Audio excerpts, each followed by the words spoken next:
जलाली, फतामंद और बाबरकत नाम में आप सबकी सलामती। मेरे अज़ीज़ों, हम कलाम अक़दस के वैसे देखेंगे अपनी हिदायत और रहनुमाई के लिए नए अहदनामा में से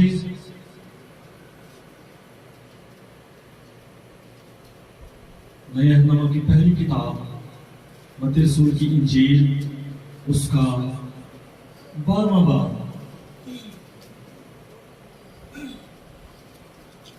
और उसकी 50 आयत।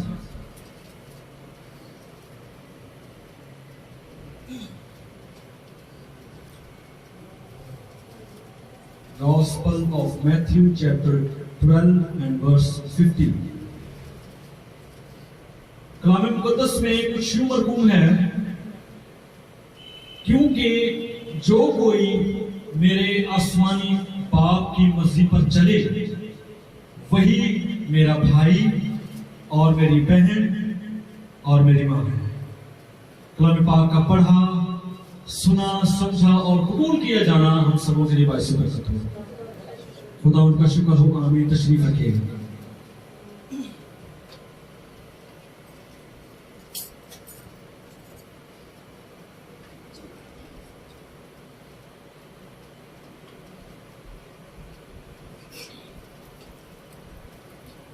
सबसे पहले तो मैं खुदाम का शुक्रगुजार हूं कि एक दफा फिर से खुदाम ने अपने कलाम के लिए इस्तेमाल किया है, और सबसे बढ़कर मैं खुदा सालूस का, खुदा कुदूस का शुक्रगुजार हूं जो कि हमको अपने घर में आने का फजल और शरफ बख्शता है। हालेलुया। और जैसा कि आप सब जानते हैं कि आज एक खास दिन है। कौन सा दिन है, कोई बताना चाहेगा? जी, मदर्स डे। तो मदर्स डे के हवाले से, इस ताल्लुक से, इस सिलसिले को जारी और सारी रखते हुए हम आज इस बात पर गौर करेंगे कि हकीकी असली जो प्यार और मोहब्बत और शफकत वाली मां है वो कैसी होती है। और इस बात पर भी गौर करेंगे कि यीशु मसीह ने जब वो रूह जमीन पर था, आप भी है चूंकि, लेकिन उस वक्त जिस्मानी सूरत में भी था, तो उसने जो है मदर के बारे में क्या कहा, मां के बारे में क्या कहा। मेरे से तो जब हम मदर्स डे पर गौर करते हैं तो इसमें मदर जो एक लफ्ज है, मां का मतलब जब मैं देख रहा था तो मां एक रवैये का नाम है, मां एक मोहब्बत का नाम है, मां एक शफकत का नाम है, मां एक प्यार का नाम है, जो अपने बच्चों के लिए कुर्बानी देती है, जो अपने बच्चों की फिक्र करती है, जो अपने बच्चों के लिए सुबह सवेरे उठती है, जो अपने बच्चों के सारे काम की फिक्र करती है। जब वो बाहर जाते हैं तब उनके पीछे दुआ करती है, जब वो आते हैं अपने घर वापस लौटकर तो खुदा का शुक्र अदा करती है। इस हवाला के मुताबिक जो हवाला हमने पढ़ा है, यीशु मसीह तमसीलों में गुफ्तगू करते हैं। कितनों को पता कि यीशु मसीह तमसीलों में गुफ्तगू करते हैं? तमसील, सवाल आ गया ना, तमसील का मतलब क्या है भाई? यीशु मसीह तमसीलों में गुफ्तगू कर रहे हैं, तमसील का मतलब क्या है? तो मैं आपको ये बताना चाहता हूं, तमसील जो है एक छोटी कहानी है, एक सबक आमोज कहानी है, जिससे कि सबक सीखा जाता है, सिखाया जाता है।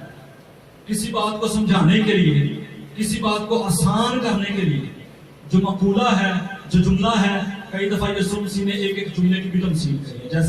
जैसे कि अंधा अंधे को राह नहीं दिखा सकता, बदन का चिराग आंख है, ये भी यीशु मसीह का मकूला है।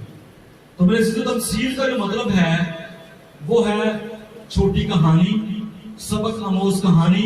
और यीशु मसीह तमसीलों के वसीला से हमसे बात करता है, हमें ये बताता है आने वाले टाइम की बातें, भेद की बातें, खुदा की बादशाही की बातें हमें बताना चाहता है।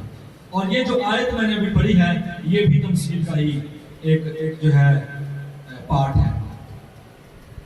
और इसके आगे अगली आयत में 13वें बाब में जब हम देखेंगे तो उसमें यीशु मसीह बीज होने वाले की तमसील को बयान करता है। आज चूंकि माओ का आलमी दिन है, तो मेरी गुजारिश होगी और मेरी ये अपील होगी कि आप आज इस कलाम को बड़े ध्यान से, बड़े गौर से सुनें। लेकिन ये नहीं कि बाकियों के लिए कलाम नहीं है, इस कलाम सबके लिए है। हालेलुया। पहले नंबर पर हम देखेंगे कलाम खुदा की रोशनी में कि what should we have to do to fulfil the will of God. खुदा की मर्जी को पूरा करने के लिए हमें क्या करने की जरूरत है। यीशु मसीह ने यहां पर क्या कहा? वही जो मेरे बाप की मर्जी पर चले, मेरा भाई, मेरी बहन और मेरी मां। कौन है मां? कौन है बताएं? वही जो खुदा बाप की मर्जी पर चलती है। और इस मर्जी को अमल पैरा करने के लिए, इस मर्जी को पूरा करने के लिए हम देखेंगे 3 नकात देखेंगे, 3 पॉइंट्स मैं आपके सामने बताऊंगा कलाम खुदा की रोशनी में कि मां का किरदार कलाम के मुताबिक क्या है। पहले नंबर पर God fearing mother. A mother should be God fearing. खुदा के डर और खौफ में रहने वाली होनी चाहिए और अपनी जिंदगी को, अपने चाल चलन को, अपने रवैये को कलाम खुदा के मुताबिक जो है ढालने वाली हो। इंसान 31 बाब में और उसकी 10 से लेकर 31 आयात में एक बड़ा मशहूर मकूला, एक जो है बड़ा पैसेज बड़ा मशहूर है, बीवी के ताल्लुक से है, मां के ताल्लुक से है, औरत के ताल्लुक से है कि खुदावंद फरमाता है कि अच्छी बीवी, अच्छी औरत जिसकी कीमत रूबी से भी ज्यादा है, रूबी सोने जवाहरात से भी ज्यादा है। तो क्या आप नहीं चाहेंगी कि आपकी तारीफ, आपकी कीमत इनसे भी ज्यादा हो? सभी चाहते हैं कि उसकी वैल्यू होनी चाहिए, उसकी रिस्पेक्ट होनी चाहिए, उसका ऑनर होना चाहिए, उसको प्रेज होना चाहिए। लेकिन मेरे अजीजों, मैं आपको ये बताना चाहता हूं कि अगर आप इज्जत को चाहती हैं, अगर आप रुतबे को चाहती हैं, अगर आप ऑनर को चाहती हैं, तो लाजिम है कि आपकी जिंदगी में खुदा का डर और खुदा का खौफ होना चाहिए। ये नहीं कि जो मर्जी बोल दिया, जो मुंह में आया वैसे बोल दिया, ऐसे नहीं। हमें बोल चाल में, हमें किरदार में, हमें गुफ्तार में, हमें गुफ्तगू में बड़े ही संजीदगी और बड़े ही ध्यान के साथ अपने लफ्जों को चेक करने की जरूरत है कि हम क्या बोल रहे हैं। बाज माएं अपने बच्चों को कहती है, ये तो बड़ा शैतान है, ये तो शैतान दी टूटी, तो मुस्तकबिल च शैतान दी टूटी मानी। तो मेरे अजीजों, माओ को इस बात को देखने की जरूरत है, माओ को अपने आप को चेक करने की जरूरत है कि वो आया कि खुदा के कलाम के मुताबिक अपने आप को देखें कि वो किस जगह पर खड़े हैं। आया उनकी जिंदगी में खुदा का डर है? आया उनकी जिंदगी में खुदा का खौफ है? आया वो खुदा के कलाम को पढ़ती हैं? इस पैसेज में जो मैंने आपको बताया, मिसाल 31 बाब और उसकी 10 से 31 आयत में, एक बात पर मैं आपकी तवज्जो दिलाना चाहता हूँ। वो औरत जिसकी खुदावंद तारीफ करता है, उसके बारे में कलाम में खुदा ये कहता है कि वो सुबह उठ जाती है, सुबह सवेरे उठ जाती है और अपने सारे दिन की जिम्मेदारी को शुरू करने से पहले, अपने कामों को शुरू करने से पहले वो क्या करती है? खुदा को अव्वल दर्जा देती है। मेरी माएं, मेरी बहनें, मेरी बेटियां, आज ये देखें कि आया वो कलाम के मुताबिक अपनी जिंदगी को गुजार रही हैं या कि नहीं।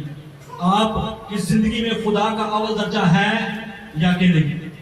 आपकी जिंदगी में टीवी का अव्वल दर्जा तो नहीं, आपकी जिंदगी में दुनियावी कामों का अव्वल दर्जा तो नहीं, आपकी जिंदगी में कोई और खौफ तो नहीं खुदा के अलावा?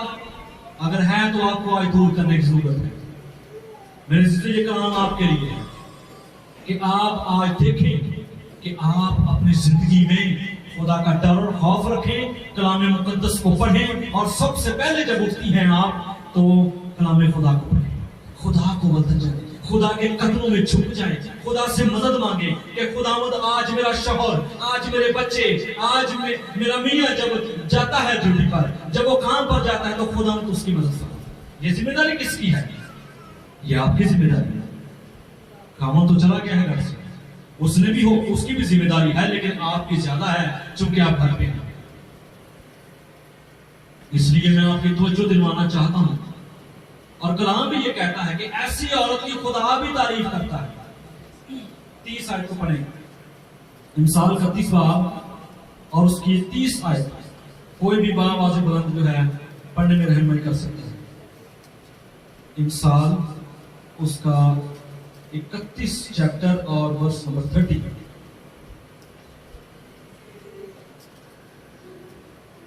हुस्न, दिखावा और जमाल बेस बात है, लेकिन वो औरत जो खुदावन से डरती है सूदा होगा। खुदा होगी।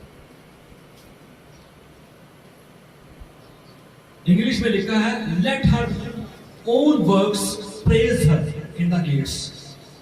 Praise her. अगर आप चाहते हैं कि खुदावन के हुजूर में आपकी तारीफ हो, सभी चाहती है ना औरतें कि जब रिश्तेदार आए हो तो उनका बंदा उनकी बड़ी वाह करे हैं, उन्होंने मेरी बुढ़ी ने बड़ा जी अच्छा खाना बना दी, बड़ा जनाब है सोफे का कपड़े भी थे, बेडशीट जी है नवी लानी।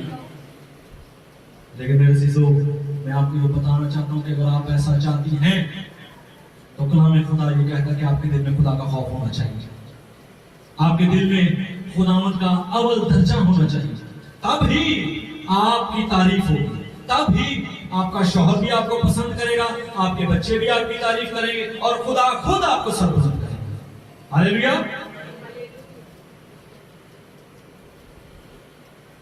और ये कितनी और शादमानी की बात है कि उसका शौहर उसकी तारीफ करे। औरत है बोल नहीं जाती है, लोग खुश हो जाते हैं, खुदावंद तेरा शुक्र है मेरे बंदे ने मुंह में तारीफ हुई है। लेकिन मेरे सिस्टर, अगर आप ऐसा चाहती हैं, अगर आप ऐसा चाहते हैं तो आपके दिल में खुदा का खौफ होना बहुत जरूरी है, इसके बगैर ये मुमकिन नहीं है। दूसरे नंबर पर खुदा की मर्जी को पूरा करने के लिए किस बात की जरूरत होती है? आया हम अपनी मर्जी से खुदा की मर्जी पूरा कर सकते हैं? हमारी फितरत और खुदा की फितरत एक है। हमारी फितरत अलग है और खुदा की फितरत अलग है, क्योंकि वो पाक है और हम नापाकी की हालत में है इस वक्त मौजूद। लेकिन मेरे चीजों में आपको ये बताना चाहता हूं कि अगर आप खुदा के कदमों में, खुदा की हुजूरी में अपना वक्त गुजारेंगे, खुदा के हुजूर में अपने सर को रगड़ेंगे, खुदा के हुजूर में अपने सर को झुकाएंगे, सर बसजूद हो जाएंगे, तो खुदा आपकी मदद करेगा ताकि आप उसकी मर्जी को पूरा कर सकें। खुदा आपकी नेचर को बदल देगा, खुदा आपको नई नेचर देगा ताकि आप उसकी मर्जी को पूरा कर सकें। मैं जब अपनी वालदा की जिंदगी पर गौर करता, कल मैं जब तैयार कर रहा था इस मैसेज को, खुदावंद के हुजूर में बैठा हुआ था, तो खुदावंद ने मेरी तवज्जो दिलवाई मेरी वालदा की तरफ कि मैं उनको देख रहा था कि वो सुबह सवेरे उठती, सबसे पहले उन्होंने दुआ करनी, सबसे पहले उन्होंने खुदावंद को अव्वल दर्जा देना, उसके बाद कोई काम करना, चाहे रात के 2 बजे भी सोइए, लेकिन उठना उन्होंने अपने टाइम पर। तो मेरे चीजों, मेरी माई और मेरी बहनें, आज आप अपने आप को चेक करें कि आज आप खुदा को अव्वल दर्जा देती हैं या कि गफलत का शिकार। अगर आप नहीं देती तो आज से ही देना शुरू करें। आज से ही ये कलाम आपकी जिंदगी में जब उतर जाएगा तो आप जो है खुदा उनके कलाम के मुताबिक अपनी जिंदगी को ढालना शुरू करेंगे और खुदावंद आपको बरकत भी देना शुरू करेगा, खुदावंद आपके रास्तों को भी खोलेगा और खुदावंद आपके वसीले से आपके घराने को बढ़ाएगा, उसकी हदों सरहदों को बढ़ाएगा। ये खुदा का वादा है कि जब तू मुझे पुकारेगा तो मैं तुझे जवाब दूंगा। पुकारेंगे कब? जब दुआ करेंगे। दुआएं नहीं करेंगे तो पुकारेंगे कैसे? तो मेरे अजीजों, इसलिए बहुत जरूरी है, ये लाजम और मलजूम है कि हम खुदावंद की हुजूरी में बैठे, हम अपने दिन का आगाज करने से पहले खुदा के कदमों में झुक जाएं, खुदा के आगे अपने सर को झुका दें, खुदावंद से कहें कि खुदावंद आज सारा दिन तू मेरी मदद फरमा, आज सारा दिन तो मेरे घराने को अपनी हिफाजत और पनाह में रख। जब आप ऐसा करना शुरू करेंगे तो यकीनन आपकी जिंदगी भी बदलेगी और आपके घराने की जिंदगी भी बदलेगी। हालेलुया। कम से कम जो है 2 बार जो है पढ़ने का दिया रोजाना उठकर 2 बार कम से कम। अगर आप ऐसा करेंगे तो खुदावंद आपको बरकत देगा। दूसरे नंबर पर कि आपका ईमान होना चाहिए कि जो आप दुआ में मांगते हैं वो आपको मिलेगा। You have trust, you have faith in the Lord. इसके लिए हवाला देखेंगे लूका की इंजील उसका पहला बाब और 45वीं आयत, लूका 1 और उसकी आयत नंबर 45 है।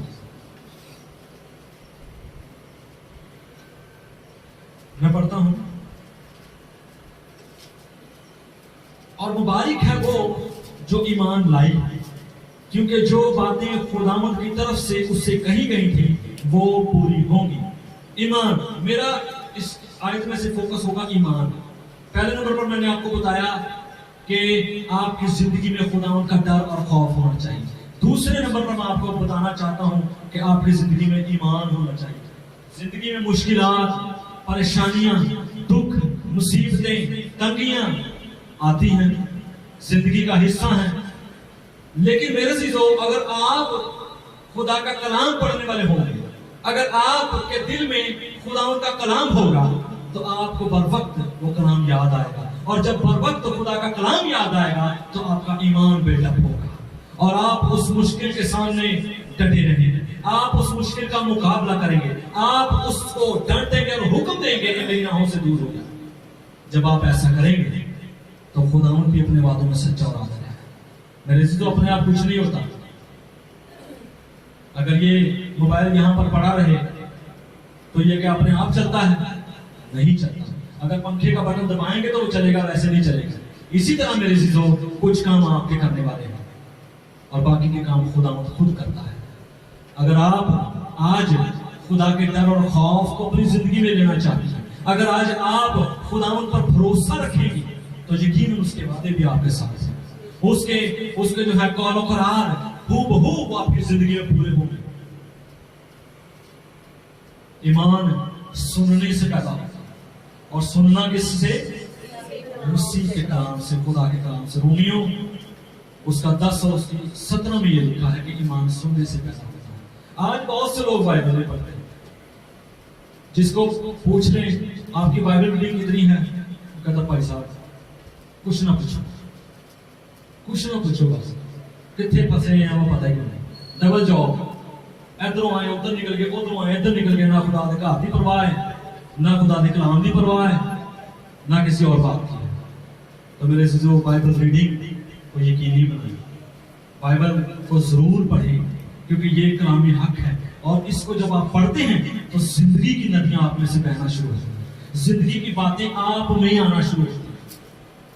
और जब इसको पढ़ेंगे तो ईमान आपका बढ़ेगा, जब इसको सुनेंगे तो ईमान आपका बढ़ेगा, जब इस पर अमल करेंगे तो यकीनन आपकी जिंदगियां बदलेंगी। हालेलुया। और आपकी जिंदगी में ऑटोमेटिकली फेथ जो है आता चला जाएगा, बढ़ता चला जाएगा, खुद ब खुद फेथ आता चला जाएगा, खुद ब खुद ये बढ़ता चला जाएगा। और आपके सामने अगर कोई मुश्किल, कोई परेशानी, कोई तंगी, कोई दुख तकलीफ आ भी जाए तो आपको परवाह नहीं होगी, क्योंकि आपको खुदा के कलाम पर भरोसा है। आपको तो खुदा के कौल पर भरोसा है, आपको खुदावंद के जिंदा कलाम पर भरोसा है। मेरे अजीजों, जब आप बाइबल को पढ़ेंगे ही नहीं, जब आप बाइबल को पढ़ेंगे ही नहीं तो फिर कैसे? फिर तो मुश्किल आएगी, तो फिर कम ले जाएगी अपने नाम। अगर आप फातेह जिंदगी गुजारना चाहते हैं, अगर आप फतहमंद जिंदगी गुजारना चाहते हैं तो जरूरी और लाज़िम बात यह है कि आप आज से ही अहद करें, आज से ही इकरार करें, आज से ही ये जो है कमिटमेंट करें, डेडिकेट करें अपने आप को कि रोजाना आपने कम से कम 2 बार पढ़ने बाइबल। और कलाम ये कहता है कि खौफ न कर, फकत एतकाद कर। सारी चीजें हो जाएंगी, कुछ भी खुदा के लिए नामुमकिन नहीं है। जो बातें हम इंसान सोचते हैं ना कि ये तो बहुत मुश्किल है जी, अंज हो जाएगा, उंज हो जाएगा, लेकिन खुदा का कलाम कहता है कि फकत एतकाद कर और यकीन कर, सब कुछ हो जाएगा। Everything will be okay, everything will be perfect. Just don't be afraid and believe. जब मैं 2019 में जब मुझे कोरोना वायरस का इन्फेक्शन हो गया, तो हालत मेरी काफी खराब हो गई। तो चूंकि बीमारी की वजह से कलाम तो पढ़ा नहीं जाता था, कमजोरी इतनी ज्यादा थी, तो मेरे ना दरवाजे पे ऐसे कान में ज़बूर लगा हुआ, उसकी एक आयत जो है मुझे याद, मैंने पढ़ी, मेरी अचानक से नजर गई उस पे। तो मैंने जब उस आयत पर मेडिटेट किया, उसको गौर किया मैंने, उसमें लिखा था कि जब तू मुझे पुकारेगा, बल्कि हम देखेंगे उसको। ज़बूर नंबर 91 निकालें और जो है उसमें आप देखें, उसकी आयत नंबर है 15 जी। ज़बूर 91 और उसकी आयत नंबर 15, एक आयत है। वो मुझे पुकारेगा और मैं उसे जवाब दूंगा, मैं मुसीबत में उसके साथ रहूंगा, मैं उसे छुड़ाऊंगा और इज्जत बख्शूंगा। इस आयत ने जो है मेरे से मैं आपको बताना चाहता हूं कि मुझे ईमान दिया, मेरे बिलीफ को मजबूत किया, मेरी कमजोरी को जोर में बदला। और जब मैंने ये इस आयत को अपनी जिंदगी पर अप्लाई किया, मैंने खुदावंद को कहा कि खुदावंद देख तेरे कलाम में इस जगह ज़बूर 91 में उसकी 15 आयत में ये लिखा है कि वो मुझे पुकारेगा और मैं ऐसे जवाब दूंगा। तो मैंने ऐसे हाथ उठाया, मैंने खुदावंद को कहा, खुदावंद मैं तुझे पुकारता, तो मुझे जवाब दे।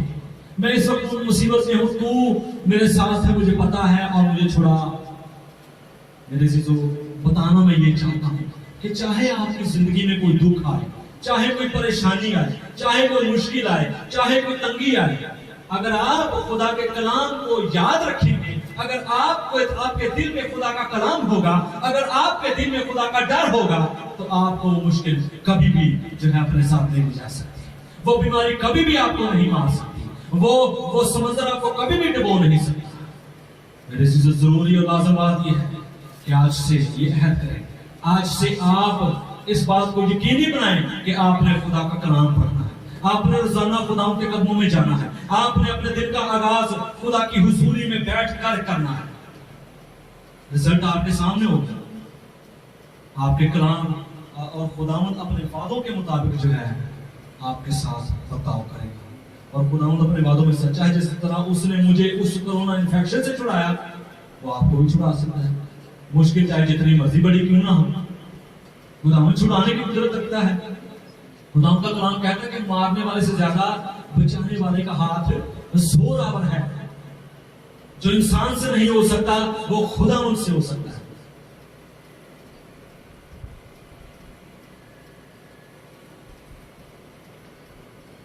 तीसरे नंबर पर, वो मां खुदा की मर्जी को पूरा कर सकती है जिसके दिल में खुदा की मोहब्बत, खुदा की शफकत और खुदा का प्यार होगा। इसके लिए हवाला देखेंगे हम पहला सलातीन उसका 3 बाब, पहला सलातीन उसका 3 बाब और उसकी 16 आयत से।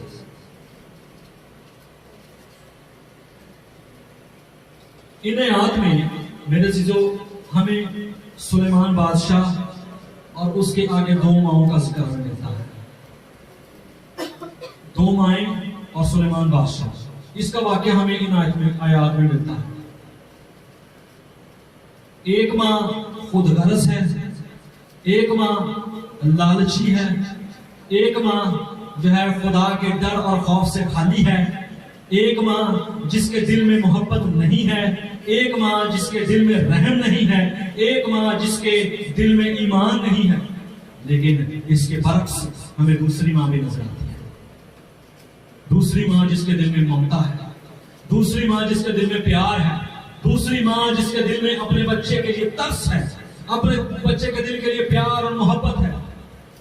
तो मेरे अज़ीज़ों, आज मैं आपकी तवज्जो इस बात पर दिलाना चाहता हूं कि आप कौन सी मां है। दूसरे का बच्चा मुश्किल से हो गए तो कहना ठीक है, केड़ा मेरा बच्चा, कोई गल आप ही हाथ आप ही नहीं कराया, खुदा है, खुदा ते है नहीं। तो तुसी जो बंदा मौके पर मौजूद हो उसको ही उसकी हेल्प करने की जरूरत है कि नहीं? जवाब दें, जरूरत है। बेहिसी, लापरवाही से निकलकर ममता के दायरे को वसी करते हुए हमें जो है अपने बच्चों के अलावा दूसरों के बच्चों का भी ध्यान रखने की जरूरत है कि आया वो गलत कामों में तो नहीं, आया वो किसी ऐसे हाथों में तो नहीं, आया वो किसी ऐसी सोसाइटी में तो नहीं जो कि गलत है। मेरे अजीजों, आज बहुत सी जगहों पर आज बहुत से माशरे इस वजह से भी खराब हैं क्योंकि लोग खुद गर्ज हो गए, लोग अपनी सोचते, अपने दायरे से बाहर ही नहीं निकलते, दूसरों के बारे में सोचते ही नहीं। वो कहते नहीं भी उनके भी तो माँ प्यो है, वो करन उन्हें जिम्मेदारी, ठीक है भाई उनकी भी जिम्मेदारी है, लेकिन कम्युनिटी में रहते हुए, माशरे में रहते हुए आपकी भी तो कोई जिम्मेदारी है कि नहीं? अगर आपको पता चल गया तो आपकी ये जिम्मेदारी है कि उस बच्चे को मना करें, आपकी ये जिम्मेदारी है कि उसको राह रास्त पर लाने के लिए दुआ करें, आपकी ये जिम्मेदारी है कि उसको राह रास्त पर लाने के लिए उसके वालिदैन से बात करें, उनको बताएं कि कलाम में तो ये लिखा है, आप अपनी जिम्मेदारी से गाफिल हैं तो क्यों है? खुदावंद आपसे जवाब लेगा। तो जब आप ऐसा करेंगे, जब आप ऐसा करेंगे तो यकीनन खुदावंद आपकी दुआओं को सुनेगा, यकीनन खुदावंद आपको जवाब देगा, यकीनन आपके रास्ते भी खुदावंद खोलेगा। जिस तरह इस वाक्या में एक माँ की ममता हमें नजर आती है अपने बच्चे के, जबकि दूसरी कहती है हाँ ये ना मेरा हो गए ना तेरा हो गए, इनू काट दे, इनू बांट दे। लेकिन जिसका वो असली बच्चा था वो कहते हैं नहीं, ये उसी को ही दे दे, चाहे जिंदा तो रहेगा ना। इसी तरह मेरे अजीजों, आज आप खुदा की मोहब्बत से जब भरेंगे, आज आप खुदा के कलाम से जब भरेंगे तो आपकी जिंदगी तब्दील होंगी। और ये मोहब्बत अब आएगी कैसे? इसका तो हमें पता चल गया कि भी मोहब्बत की जरूरत है। मोहब्बत आएगी कैसे? रूह कुद्स जो हमको बख्शा गया है उसके वसीला से खुदा की मोहब्बत हमारे दिलों में डाली गई है। मेरे अजीजों, रूह कुद्स को आप मांगिए। अगर आपसे नहीं हो पा रहा, आपके दिल में कोई खलिश है, आपके दिल में कोई जो है बात ऐसी है जो माजी की जो कड़वी बात है, तो मेरे अजीजों आपको पाक रूह कुद्स की जरूरत है, आपको खुदा के रूह कुद्स की जरूरत है जो कि आपके लिए है। जब आप मांगेंगे तो आपकी जिंदगी में वो रूह कुद्स भी आएगा और अपने साथ खुदा की मोहब्बत को भी ले आएगा और आपके लिए मुश्किल नहीं होगा कोई भी काम। दूसरों के बच्चों का ख्याल रखना, अपने बच्चों की देखभाल करना, अपने को तो सब कोई करता है, दूसरों के बच्चों का ख्याल करना ये कोई मुश्किल बात नहीं रहेगी आपके लिए। और आखिर में मैं इस मैसेज को बैलेंस करना चाहूंगा कि माँ यही ना सोचे कि सारा कलाम ऐसा किसी से है, मैं ही ना कह दी अज पादरी साहब ने सानू ही आड़े हथों ले आवे तो दूसरे ने कुछ कहा ही नहीं। ज़बूर, बल्कि ज़बूर से पहले हम हवाला देखेंगे इस्तिस्ना की किताब, उसका 5वां बाब और उसकी 16वीं आयत। एक हवाला ये निकालें और दूसरे नंबर पर कोई और हवाला निकालें। इफ्सियों के नाम पौलुस रसूल का खत, उसका 6वां बाब और 1 से लेकर 3 आयत। 2 हवाले मैंने आपके सामने बताए हैं। पहला हवाला कोई पढ़े और उसके बाद दूसरा भी पढ़े जी। इस्तिस्ना उसकी 5 उसका 5वां चैप्टर और 16वीं आयत। जी जी जल्दी जल्दी जी। अपने बाप और अपनी माँ की इज्जत करना, जैसा खुदावंद तेरे खुदा ने तुझे हुक्म दिया है, ताकि तेरी उम्र दराज हो और जो मुल्क खुदावंद तेरे खुदा ने तुझे दिया है उसमें तेरा भला हो। जी दूसरा वाला पढ़े इफ्सियों 6 बाब और 1 का 3। इफ्सियों 6 1 का 3।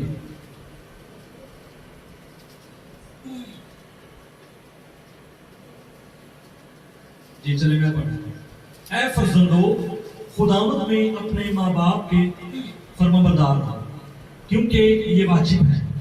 अपने बाप की और माँ की इज्जत कर, ये पहला हुक्म है जिसके साथ वादा भी है, ताकि तेरा भला हो और तेरी उम्र जमीन पर दराज हो। माओ का किरदार तो हमने देखा कि उनको डर और खौफ में रहना चाहिए, उनको ईमान में बढ़ना चाहिए, उनको बाइबल पढ़नी चाहिए, उनको खुदा के कलाम के मुताबिक अपनी जिंदगी को ढालना चाहिए, जहां जहां गलती है उसको सुधारना चाहिए। लेकिन औलाद का क्या? कलाम मुकद्दस में हमने ये पढ़ा कि खुदावंद ये कहता है कि तू अपने बाप और अपनी मां की क्या कर, इज्जत कर। इज्जत करने के लिए क्या करते हैं लोग? हार पहनाते, फुल देंगे, बुके देंगे, चॉकलेट देंगे, बाहर खाना खवा ले जाते हैं। तो कभी को लगे अपने मां बाप को बाहर, हाँ जी आमर साहब, हाँ जी लै गया, तुम बाहर ही लैके जाने। और कोई जी बहुत अच्छी, फूल दिया हो किसी ने, केड़ा कागज वाला, अच्छा असली, ओ असली असली। चलो शुक्र है खुदावंद का कि हमारी कलीसिया मैच्योर है, हमारे लोग जो है मैच्योर है, इन बातों को समझते हैं।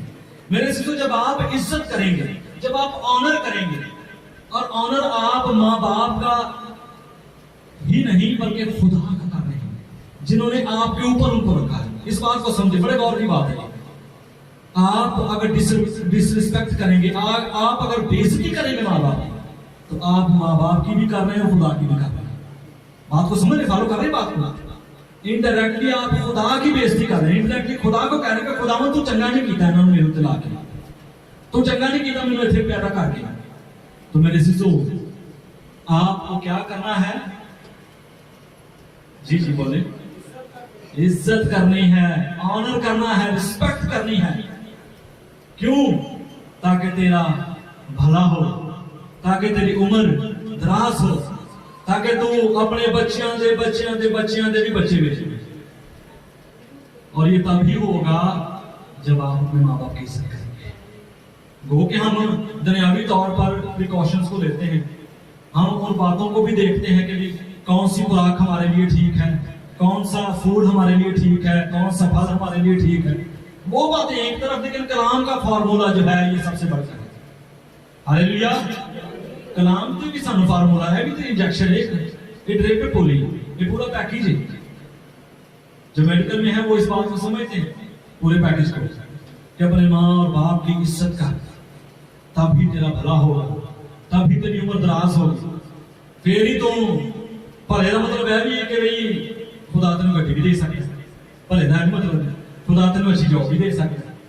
खुदा हो सकता है तेरे बच्चे को अपनी खिदमत च बुला लो, खुदावंद हो सकता है आपको एक चर्च दे दे, खुदावंद हो सकता है आपको एक कार दे दे, आपको अच्छा घर दे दे। ये भले का मतलब ही है ना, भला तो फिर ही होता ना कि खाली पैसा नहीं भला होता।